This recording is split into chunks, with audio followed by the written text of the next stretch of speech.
Sure enough, it's a rematch of the Week 16 Saturday nighter that was on NFL Network. It is a wild card game in the house of the AFC North champion, Baltimore Ravens, and the guy who did pick off Baker Mayfield to make it all cemented, CJ Mosely, here on the Rich Eisen Show. How are you, CJ? I'm doing well. How about you? What makes this defense go, CJ? Each person collectively, from the players to the coaches, we all trust each other. And when we all on one accord and playing fast, we're a deadly defense. And what's your role in it? Just to get the call out. If you get the call out, then we can play ball. That's the main thing. So it goes into your helmet and then to everybody else is what you're saying? Yes. Okay. Now, that fourth down play, I'm sitting there at home watching it, and the rest of it, prior to that, Tony Romo was on CBS saying that he was expecting the house to be brought every single time because that did not happen in Kansas City, and the Ravens were not going to let that happen again. Was that the thinking that was going on at the time? Yeah. That's one of our, go-to calls when we got to have it. Bring the house and, let our DBs do their job and play great coverage. I just so happen to, pop out at the right time and make the play. And at the time when you did that, what were you thinking as you were running up the field and blowing kisses to the crowd? Man, it was just a sigh of relief. That's all it was, man. 3 years in a row, we have to make it. We have to make it harder than what it was once again, as far as the defense. And finally carried out to the last play again. We got it done. So we're finally back in the big dance. Were you thinking that it could be a repeat of last year with Dalton? Coming off the sideline when we punted, that's exactly how it felt. But the whole few drive, that whole drive was like just do our job and take it one play at a time. And we had some. I know with Anthony Levine, he had two big pass breakups. Our rush did a great job of making him throw the ball fast. And, they did a good job making two big plays too with Perriman and Landry. So they made two big catches. But no, we just stayed resilient. And before I move on from this game in particular, how good is Baker Mayfield, CJ? He's going to be great. He's been good, but he's definitely going to be great. Just his poise throughout the game and throughout this whole season, to be a rookie quarterback and to have that organization and pretty much put that city on his back and made them believe that they can be great. So he's definitely going to be causing problems in the NFL for a long time. Is he talking out there? Well, as far as I know, I didn't really say too much to him. I don't know what he really says to the defensive line. They see him more than I do. Okay, all right. CJ Mosely here on the Rich Eisen Show. Now you've got a rookie running quarterback yourself, CJ, and in the decade plus that I've done this gig with the NFL Network and obviously this show, there were so many times when veterans, certainly when they have a great defense in the making. When a coach turns to a rookie quarterback in the middle of a campaign, there's a lot of eye rolling or potentially concern that everything that the hard fought aspect on your side of the ball could all go down the tubes because somebody green is under center. What was it like when Lamar Jackson got the gig, CJ? It was exciting, just far as the defense standpoint, for what we saw him do when he was doing scout team against us.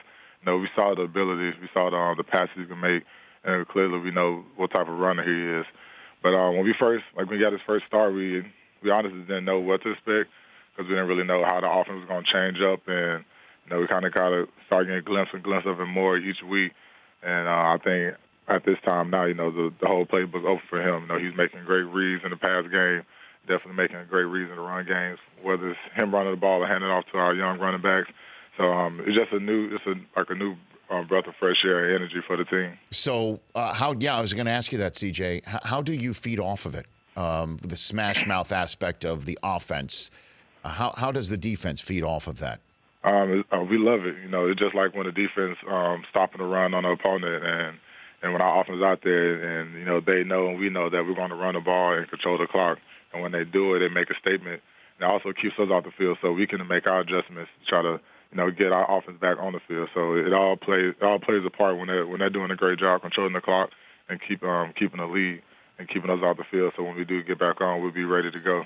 So what is the challenge facing you, having already faced an opponent with Phillip Rivers, potentially a Hall of Fame quarterback in many people's minds, coming into your house just a couple weeks after you actually went into theirs and won that game? What's the challenge here?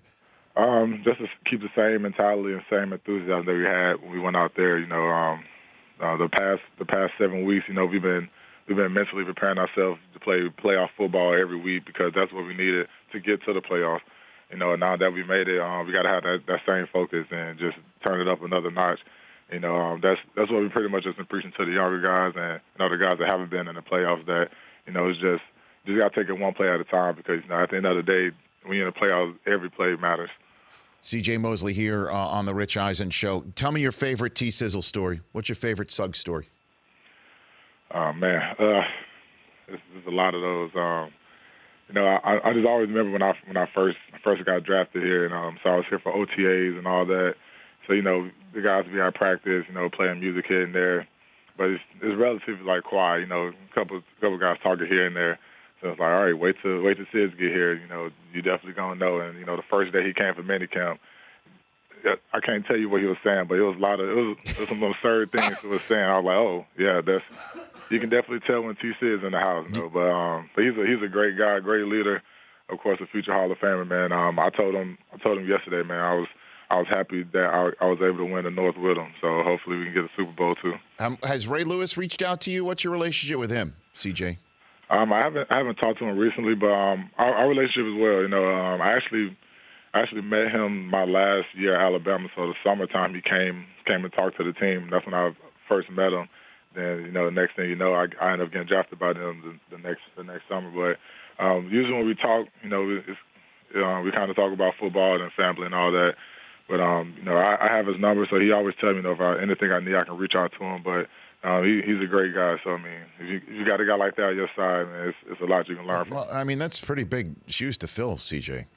Usually guys struggle in that regard when they go to a new, new level and then have to step in for somebody like that guy.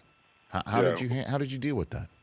Well, the best way to deal with it is not compare yourself to someone like that. That's just adding more pressure to yourself.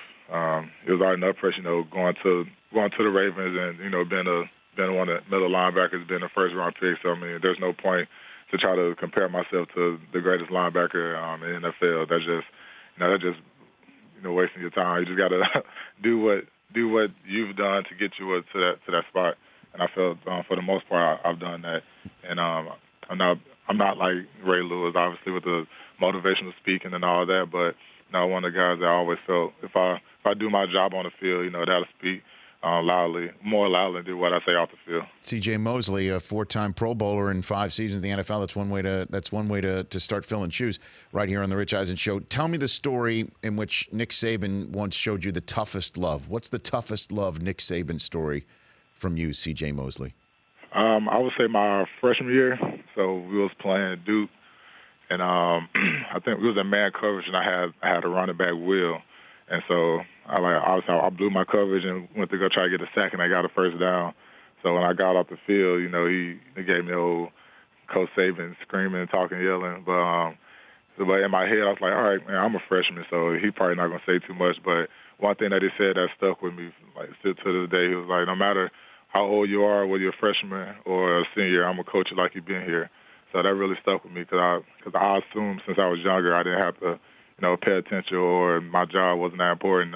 So after that play, I kind of looked at what I did on the field and off the field as far as studying and being prepared differently. So I'm just wondering, for a Crimson Tide player, would you rather get aired out right away or have your name written down on that note card of his calmly?